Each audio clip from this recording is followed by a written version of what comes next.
Necaz într-o familie din satul Parcani, raionul Soroca. Acum 3 săptămâni, fiica lor minoră a plecat de acasă și de atunci nu se mai știe nimic despre ea. Nimeni nu a mai văzut-o. Părinții disperați au alertat poliția, care întreprinde toate măsurile într-o depistare a fetei.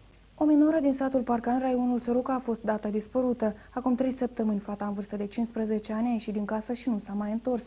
Părinții disperați au anunțat poliția, care a organizat mai multe razii în raion și a depistat mai multe lucruri ale fetei. Sunt apărute mai multe zvonuri despre faptul că în regiunea podului Bechir sunt găsite cadavre a minorilor la care sunt scoase organele. Comisariatul de poliție vrea să intervie cu așa o informație față de populația raionului, precum că aceasta sunt numai niște aberații și zvonuri. Aceasta nu este concret, la Comisariatul de Poliție nu s-a adresat nimeni cu așa ceva, o oarecare informație. O informație dată nu este înregistrată.